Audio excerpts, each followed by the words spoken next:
episode of Heat and Receipts presented by Fan to Fan. And want to tell you really quick before we go any further, hit the like button and subscribe to the channel. We've had an explosive week in terms of subscribers, 100 new subscribers. We are now at 420 and climbing and getting better and better every single week. That being said, for everybody watching for the first time at Heat and Receipts, we like to get right into the topics because Heat and Receipt is a little bit quicker than the regular fan-to-fan show. So I'm going to go right to the triple shot, threat shot of our panel.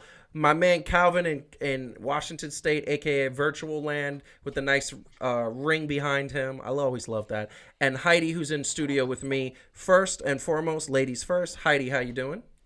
Okay. I mean, it's been a little bit, I know we're going to talk about a little bit of a sad week in wrestling, but, other than that, can't complain. Very much. And Calvin, yourself, how are you doing, man? I think I'm going to echo that. If anybody knows, that's not a shocker there that I agree with Heidi, but, Yeah. Multiple things, which apparently on YouTube we can't say, so, Yeah, unfortunately. But we had a nice little tag team, which we will say when things go along. That being said, want to acknowledge something really quick. We got a little bit of new merch happening in the studio. This is new as of last week, but we also have Les Sex Gods. Yeah. There we go. Jericho and Sammy Guevara, and we got a little Painmaker outfit going on. I love this shirt. And it's not just because it's black and red. It actually looks really cool. Plus, we got some new Funko additions here in the form of Undertaker, who is up there in front of right next to The Rock, and Ronda Rousey, who has joined the Fighters Prey. So we will definitely say that. Calvin, do you think the Funko selection and the merchandise is a good thing? Yeah. First of all, you got the Undertaker, so you got something right. Yeah. Yes. And you got a little bit of new merch too. Batman reference. Are we a fan? I've always been a fan of Batman. Come on, man. Is he the best? Is he the best superhero?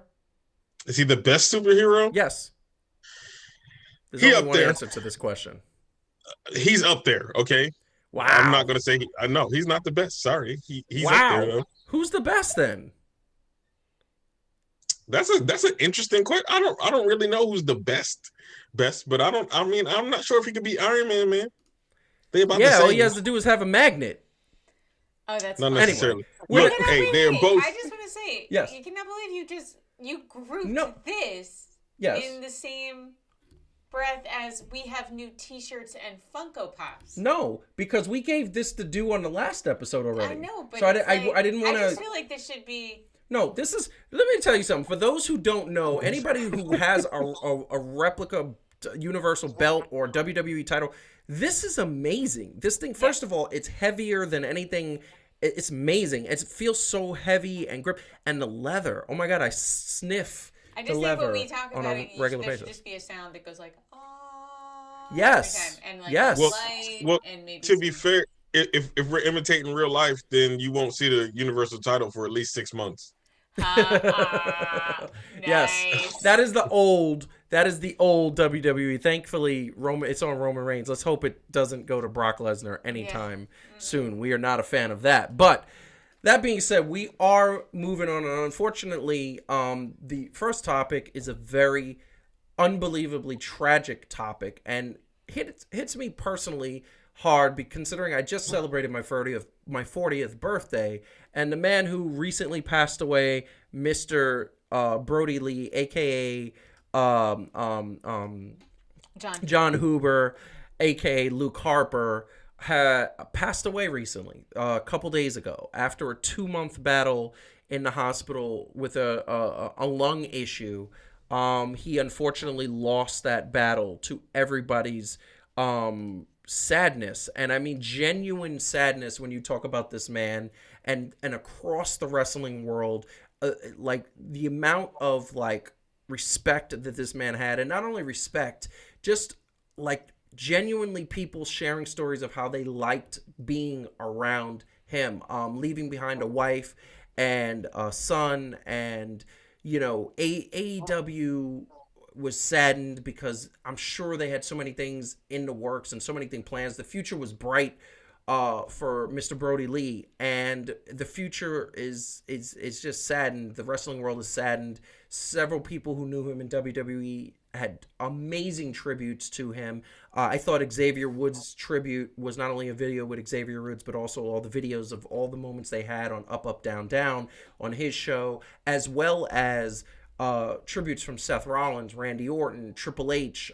so many stars. We're gonna get into what I thought was the biggest and best tribute, but I want to read to me what I thought was the best tribute, which was Bray Wyatt.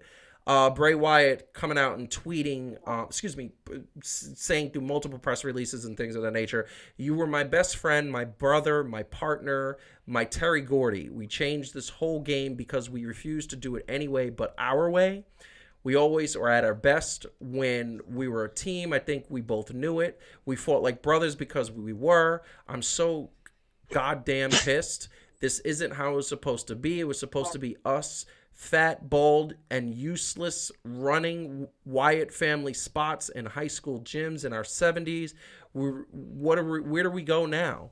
What do I do knowing I'll never hear your condescending sarcasm as I'm riding high, going forward, missing you so much already. I wouldn't do anything, just live through our worst night moments. Again, I can't believe you're gone. I'm sorry, brother. I'm so sorry. You will always be a part of me, whether like it or not. Without you, everything is different, and I hope Amanda truly knows that I am here just to say it, not just to say it, but because I love them too. I will make sure your son knows the incredible man you were, not the legends people will tell, but the real you that very few people got to see. I promise I'll put him over clean in dark matches when he's old enough, just like I promised. I'm hurting so bad. I wish I had a chance to say goodbye, but then again, it's Saturday, and you know what that means. Save me a seat next to you wherever you are. That's where I belong. I'll be there when it's my time. Goodbye forever, Brodie. Love you forever." So I go right to the panel. I wanted to read that in its entirety, and I'm sorry that I flubbed a few words, because there were moments where you look at it and even as I was reading it, it was like, wow, did he just say that? Like, and I was like hearing the words as I was reading it. But that being said, I thought it was the most touching tribute between two people that obviously had a great relationship, because you heard moments even when he was in WWE right before he left for AEW that Bray Wyatt didn't want him to leave. Bray Wyatt wanted him to be a part of the Fiend persona, but he understood that, you know, this man was destined for greatness and was happy to see him realize. What do you think about that tribute? And I want to get your thoughts, both of you, on what this means for the wrestling world, but also what do you think about him as a person, performer? Heidi, I will definitely go to you first. I mean, I don't know. It's hard to think anything other than it's just really sad. I mean, obviously he died really young. He was an extraordinary guy. It's particularly 41. painful to think about how he'd only been at AEW. I think he debuted in March. So, you know, he'd had like 6 months. And they were 6 great months, you know. His fight with Jon Moxley was amazing. One of the best, I think the best of 2020, and one of the best of an entire generation. So, you know, to have all of that potential, to feel like he was really kind of coming into his moment. I don't think, you know, it was great when he was part of the Wyatt family.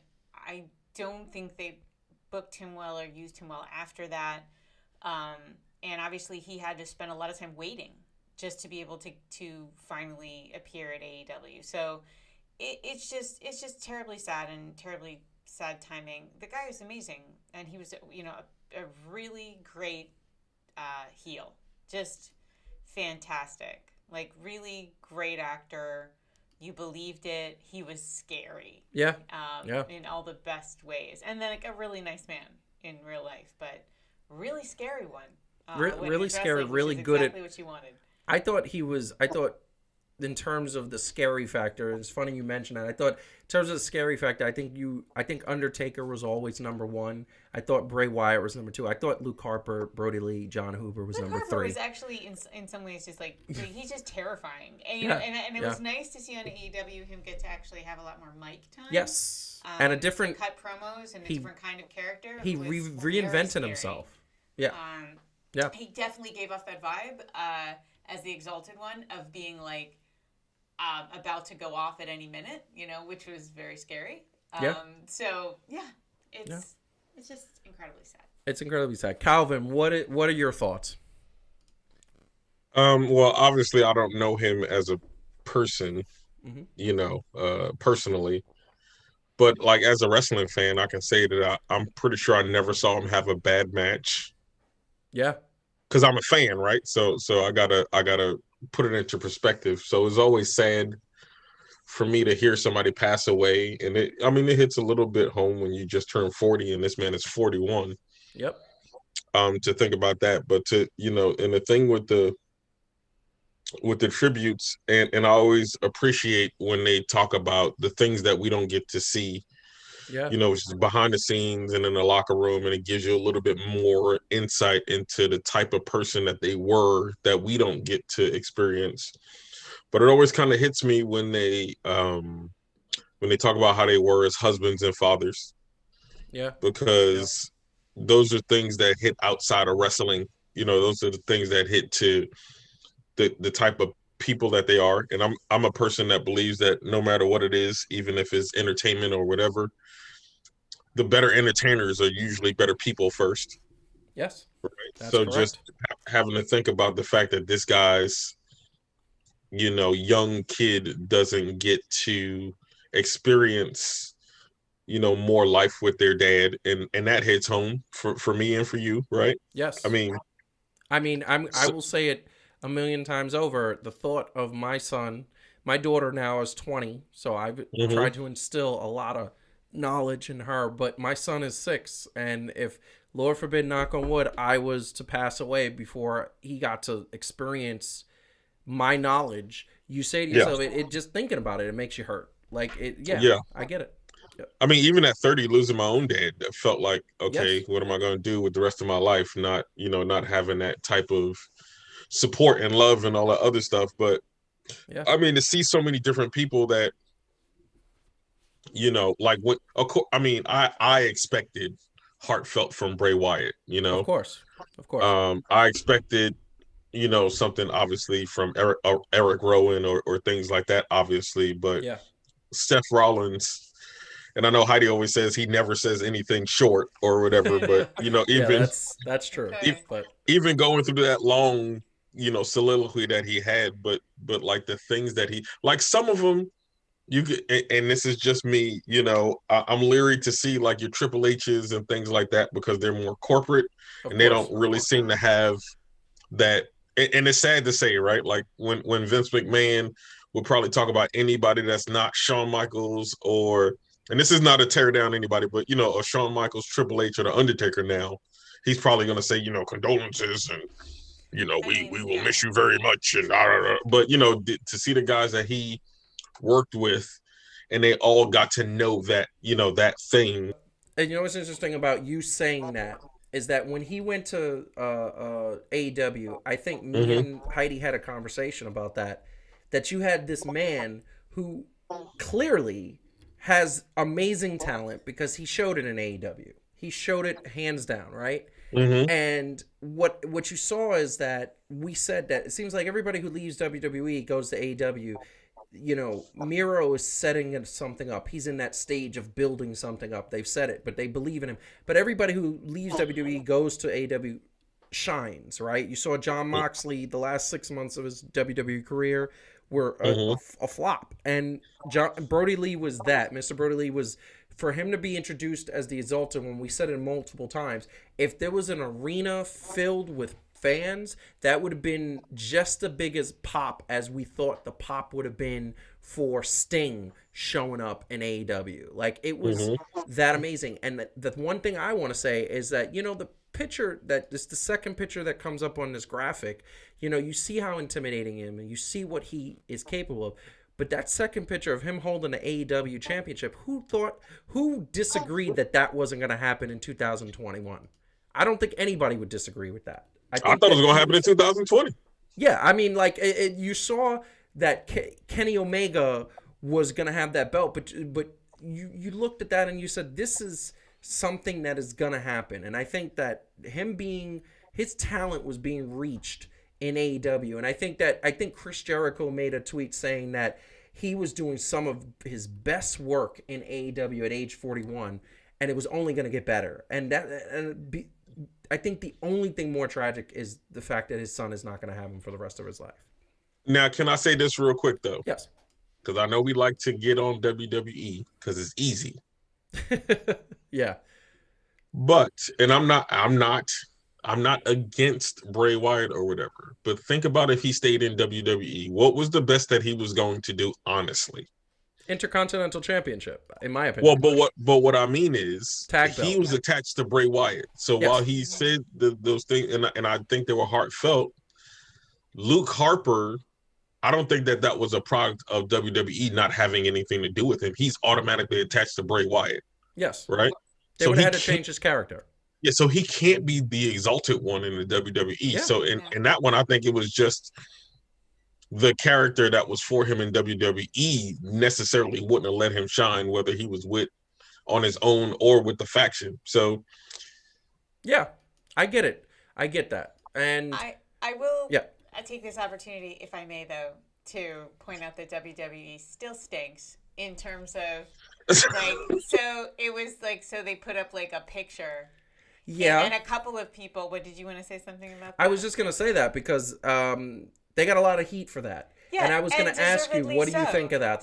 So here's some of the things that they did, right? So they put up a picture, right? So there's no video montage, which the man clearly deserved. Yes. They refer to him exclusively as also known as Luke Harper, right? Not as Brodie Lee, like, you know, because God forbid that you mention the name he wrestles under at AEW. And what's interesting is about Brodie Lee was his character before he came to the WWE. So to me, it has nothing to do with AEW, but the pettiness shows when you don't mention that he's Brodie Lee now.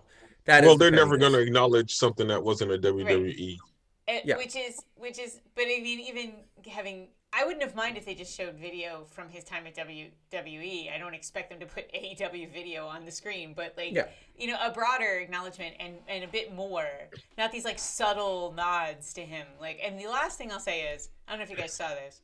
So Braun Strowman posted a picture on Instagram. It was fan art that was done of as Luke Harper, well, whatever, it's Brodie Lee, with the Wyatt family and Cody Rhodes, and they took Cody Rhodes out. So this is fan art, right? This is somebody out. You're showing it right now, right? You're going to show it? I'm going to show it right now, yes. This is they have fan Cody art. in the front, right here, in the one I got.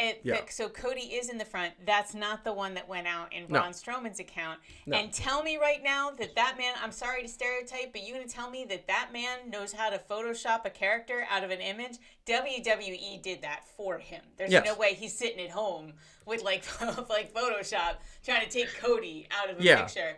So that's annoying. It's very annoying. Now here's what I will say. This is bigger than a promotional war that is brewing right now, and this is bigger. They shouldn't do this, and it's typical. It was petty. Like it's typical. Like so. First of all, I just want to say this, and I'm gonna let Calvin get in on the last word. But first of all, if I'm Braun Strowman, I'm pissed, and I'm like, "What did you do that for? Put it back up, or I'm gonna walk, or you're not gonna have me." I don't know if it ever went up correctly. Yeah, so that's the first thing. If that ever should have happened, and the second thing, and we have no way to verify if they really did it, but it's everything you're saying makes perfect sense. But the second thing is that how they did the same thing with several people. So apparently, to talk to your point about the graphic opening up, he should have had a video vignette. He should have had something a little bit more. But apparently, the wrestlers incorporated his sayings in their promos and the moves that he did in their matches. And by the way, there are some people saying that the WWE upper management are not happy about that. Yeah, and it's like, are you serious? WWE right there? But once again, we can't confirm that, so we're not sure that is true. Yeah. What were you I gonna would say? say this. When it comes to it, if I had to compare, the WWE handles themselves a lot like the NFL, as to Yes. where they Mm, feel like it's about, them as a whole, right? Versus, like the WWE is bigger than just any individual. And they are petty. They will not acknowledge anything that did not happen outside of the WWE. They will always act like they are the ones that elevated said person to be what they are, either after they've already built something. And granted, it's different, right? When you come into the WWE world. But in Oh, they some created ways, all personalities at all times whenever it's a WWE persona. it's just yeah, but what I mean is, in some ways, you're not going to get right these deep, heartfelt tributes of your Brodie Lees, Yeah. your and now maybe AJ Styles, because he's crossed over and made so much money, you know what I mean, and things like that. And there's the WWE version, but they're not going to stop everything, and they're not going to ring the bell and do the what I mean, like that. Yeah. That's I not think going to happen. WWE is not going to do that for anybody who doesn't die a WWE performer or a retired WWE performer who did not go to another promotion. If Mm-hmm. you go to another promotion, like I'm very curious to see what happens to Sting someday. Oh no, but well, Sting is the perfect example because Yeah. the minute that he said, and by the way, WWE, we talked about this 2 weeks on the show, two episodes ago. WWE screwed that up. They had a guy who wanted to Yeah. come in and do spot matches. He's one of the legends. He wanted to wrestle Undertaker, and instead you put Undertaker in these matches where Triple H just says, go over here, let's go over here. In the middle of a match, you could hear loud and clear at the Saudi Arabia match and then the Goldberg flub, instead of having him go up against somebody who is a professional and Sting. They messed it up, and the minute that he was gone from WWE, they took him down from merch. They took all his merch down. They took him down from the Hall of Fame section. All of that stuff. I will say this, and I'm going to end on this, and then we're going to move over to the. What were you going to say, Calvin, really quick? I said they're petty. Very petty. Very. Very petty. What I will tell you is this. We 100% believe that John Uber, a.k.a. Brodie Lee, a.k.a. Luke Harper, is one of the best performers in the history, and I mean history, of wrestling. His persona was believable. It was authentic. He showed up. I never saw him have a bad match. And the one thing I noticed in all the vignettes that I saw and all the videos that I got to see in person, he was a normal guy, just a chill guy who liked having fun, loved his family, and wanted to give back to the fans with some great moments. And he loved the fans. There was so many moments where he just stopped and walking into arenas, smiled with fans, and did his look with the eyes. And honestly, nobody does the eye look better than Luke Harper. And I'm not saying that because the man just passed away. Genuinely, I said this multiple times over the last couple of years. He's a scary dude, big dude, knows what his trade is. So what I will tell you is we're going to do our moment of silence, and we're going to do it the right way.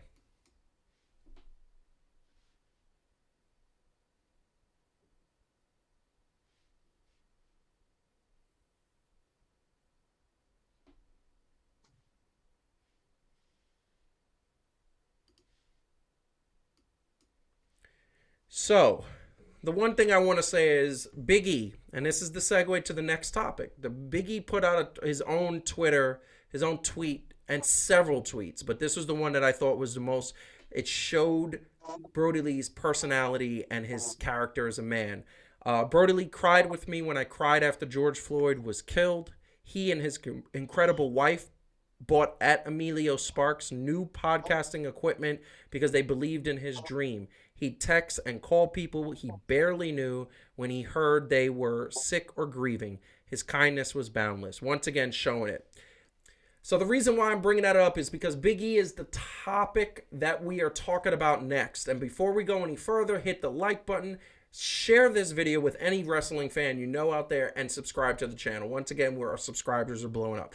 That being said, going forward, Big E this past Friday night won the Intercontinental Championship on Friday Night SmackDown. It's his second title reign, his second IC title reign, and his third title reign in WWE altogether. Obviously, excited about so many people excited about that. But, looking at Big E and looking at what he is and everything like that, Calvin, are you surprised that Big E got this IC title, or are you just like, it's about time? Both. Both. I mean, I would have liked to seen a bigger build up to it, honestly. Yeah, While it was I only think it's 2 weeks. about time, I don't feel like there was some backstage chatter that they had between them and all this, keep playing with me, and it was kind of teased before, even from SmackDown. And this just goes to show, while it was well deserved and nobody's going to say that it's not time, to me, this just continues to show the lack of storytelling ability that they seem to have, or character development from my standpoint anyway, because you got a guy like Big E that shows he can do so much, right? I mean, in the tenure that he's been there, going from Yeah. 5 count to New Day to and the iterations of New Day that they had, and the wars that they had with what do you call those boys? The Usos and all the other stuff, and Yeah. just everything that he's done. Like, he can do so much if they allow him to have better creative abilities. So, yeah, definitely about time. Hats off to Big E. You know what I mean? But Yeah. I still feel like they could have handled it better. So, Heidi, what do you think? So I'm super excited because I love Big E, and He's I obviously great. think he should get a shot at the heavyweight belt. Yeah, we're gonna ask that next. question. But I was complaining about this during. So I think I agree with Calvin, of course, as always, that he deserved a better run up to this. I also think he deserved a better match.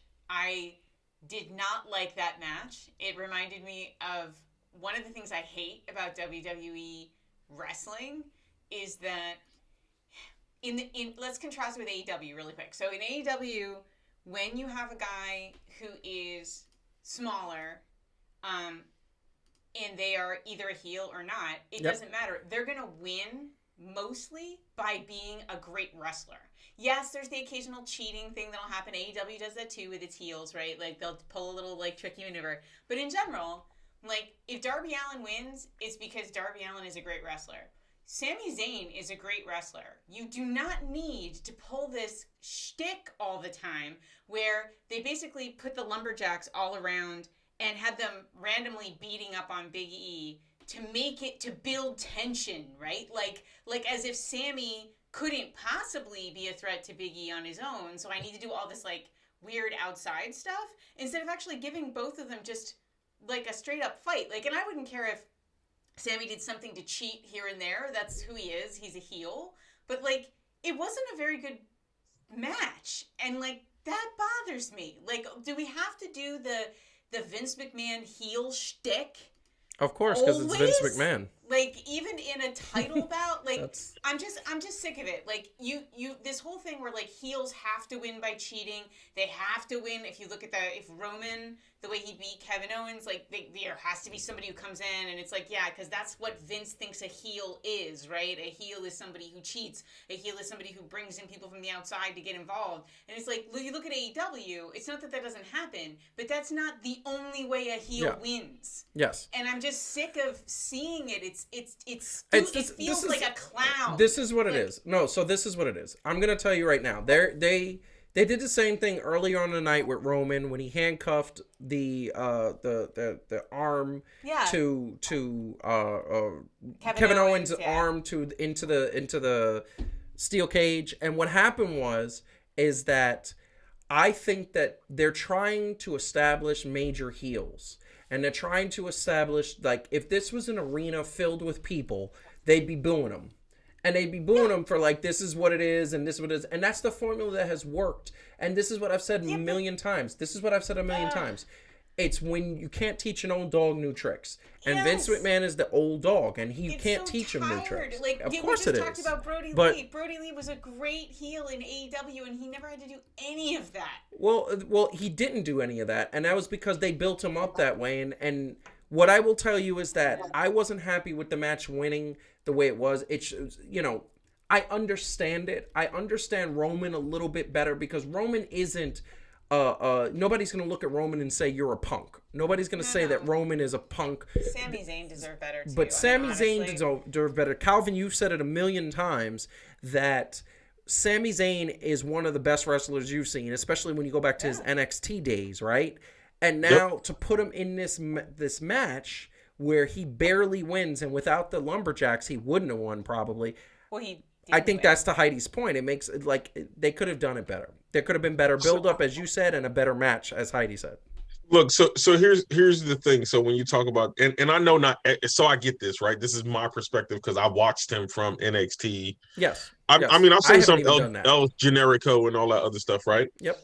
But the character that said, and this is why everybody like loved the Sami Zayn character, right? He was one of those Daniel Bryan type, right? Like you can't count him out. You got to like beat him down to the ground, right? Mm-hmm. So why is it that when he's a heel, he's not the like you don't have to be a heel and completely change everything, but be a heel and then like have the shtick if you want it to be like, yo, he still got this amazing, you know what I mean? Like you can't count him out, right? Like this whole thing where if he was the good guy and Big E was the bad guy, he still would have lasted in. Right. You know what I mean? And then it had been something. So it's like I agree with that. They booked this match in a way that shows, and I understand what they're going to do.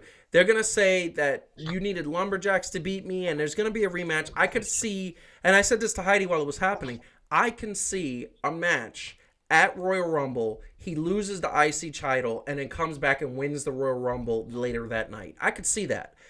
Because I've said it on air multiple times. There's only 3 people that you're going to consider now that The Rock has pretty much been taken out because he's got so many movies in 2021. You're only going to consider Goldberg, which honestly nobody wants to see. Exactly. Calvin's face shows that. You're going to consider Seth Rollins because they have a healthy dynamic, and you can build that up. You don't need Seth Rollins to win the Royal Rumble. In that case, you're probably going to have Sheamus win the Royal Rumble. By the way, our Royal Rumble picks are going to be next week because we need to do that. However, it's going to be either Sheamus or Big E winning that Royal Rumble, in my opinion, and Big E losing the IC title, unless you're going to do Ultimate Warrior Hulk Hogan part, 2.0 in Big E and Roman Reigns. By the way, shout out to the new music that Big E is rocking because that music was pretty good. You want to talk about Big? Oh, I like that. I like the way that starts off. But I'm going to say this, and then we're going to move on to the last sort of topic just for a little fun here. I'm going to say that I love Big E winning this championship, and I will say that Big E winning the championship says that he is primed to take a spot. Now, the question is, obviously, he's not doing the stuff that he used to do, and he's not doing all the stuff that comedy people has, like you have him kind of coming out and he's done so many things, but his comedy, he's spanking people in the behind, which I think is one of my funnier moves, and he's definitely doing splits in the ring like you see here. But this is the thing that I'm gonna say.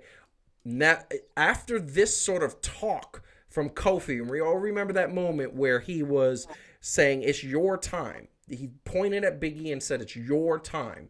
And when he did that, I remember saying, that's the moment where it's like Kofi's like, I want to see that pass. It also makes me think, can we see Kofi turn on Big E one day and say, I won a championship that I shouldn't have lost or whatever. Mm-hmm. But I'm going to ask you guys really quick. Are we going to see Big E with the Universal Championship pictured here? Calvin, what do you think? Not anytime soon. You don't think it's happening at WrestleMania? It's WWE, man. No. Heidi, they already gave Kofi a shot, so it's going to be about 2 decades before. That could be true. Heidi, what do you think? I don't think so either. I'd love it if it was true, but I don't think so either. I'm too disappointed in WWE lately to think that they would do something that smart. I think it's much more likely to either stay on Roman or go to somebody else, maybe even Kevin Owens or something like that. I don't think it's going to be Big E.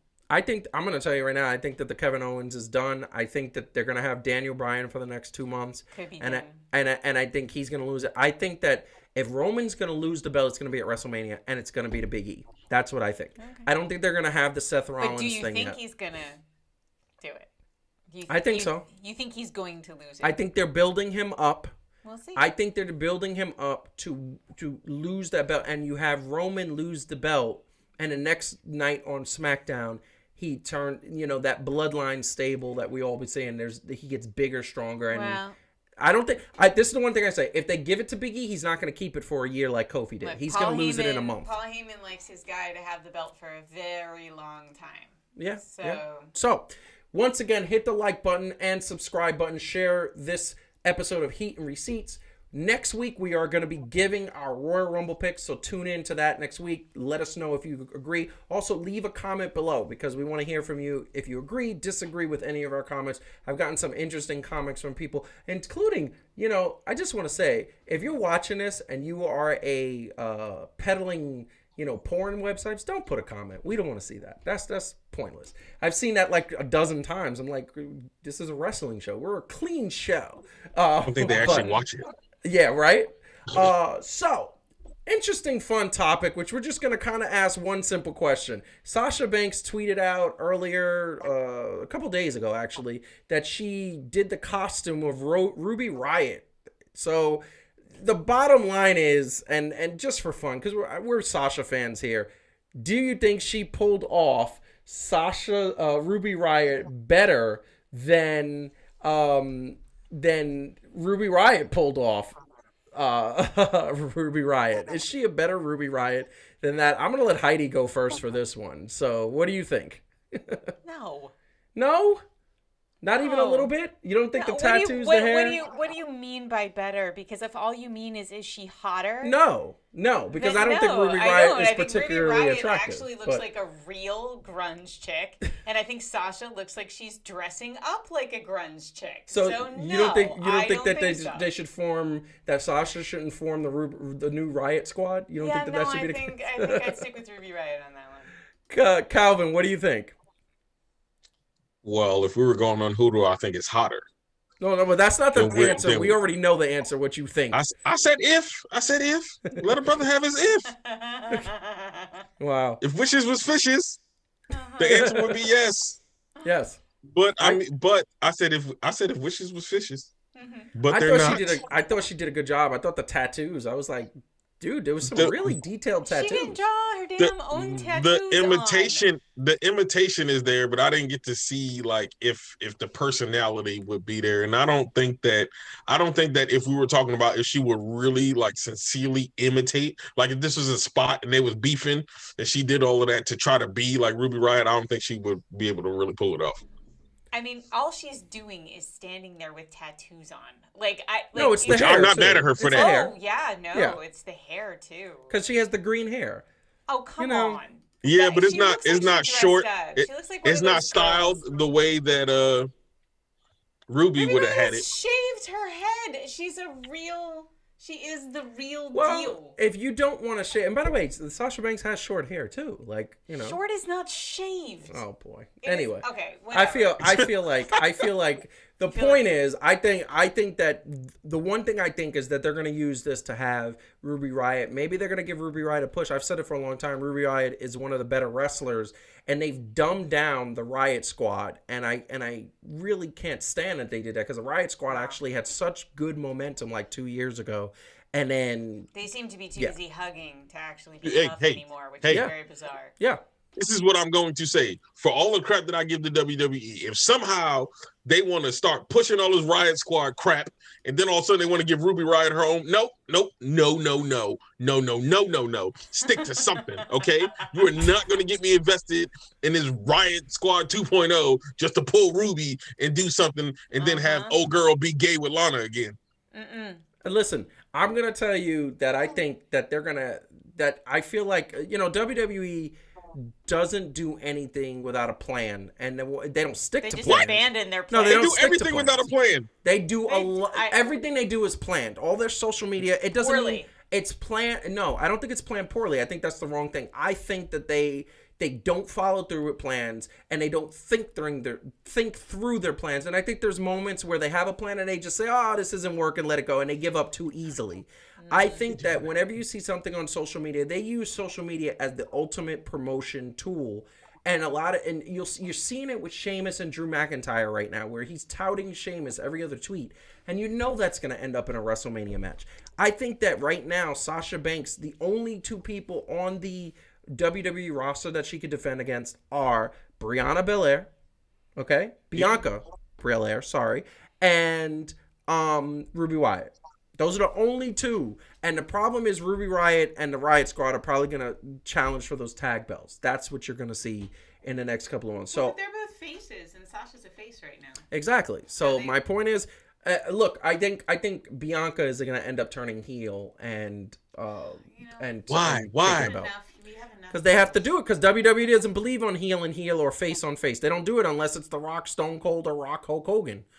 And even then in that Rock Hogan match, that Hogan was like, "I'm gonna turn you into Rock was like, "I'm gonna turn you into the face, and I'm gonna make myself the heel." That's the mentality. They never could have a good guy versus a bad guy. They don't do it. Well, that's because they had to because of the crowd reaction, and they were smart enough and less ego enough in that match to understand that this was gonna make it what it was. So yes, I agree with that. But what I want to tell you guys out there is that I thought it was fun. I thought she did a good job. I thought it was like, she's paying homage to somebody who obviously she respects. And one of the things that I think gets not said enough, and I'll say it on the air, her husband does most of her work. And every time her husband does something, you actually touted this. Every time her husband, the outfits look amazing, and the makeup and all that stuff. So maybe they should go over to Impact Wrestling and give them some of their tricks and trade. That's what could happen. Anything you want to say, Heidi, before we go to the people? Well, tune in next week when I put green crap under my eyes and we all ask whether or not I'm doing Asuka better than Asuka does. That's so petty. Are you channeling your inner WWE? Yeah. Wow, No. She's channeling her inner WWE. Calvin, what do you want to say to the people? Well, I gotta follow Machine Gun Heidi Grant now. Yeah, because she's taking the shots. Yeah, really. At least our show is better than WWE writing, is all I have to say. So keep on doing horribly, WWE, because I get to vent every week that y'all do something stupid. Right? That's why we do this, just for therapy, basically. It's amazing. Well, I want to thank everybody for tuning in. Hit the like button, subscribe before you go. Remember, next week we are going to be here and we're going to be doing our Royal Rumble predictions. And I'm going to be honest with you, Royal Rumble is my favorite pay-per-view of anywhere ever. I want AEW to get their own pay-per-view of their Royal Rumble and there's so many ways they can do it. But in the meantime, we love you all. Be happy, safe, and healthy. We will see you next week on Heat and Receipts.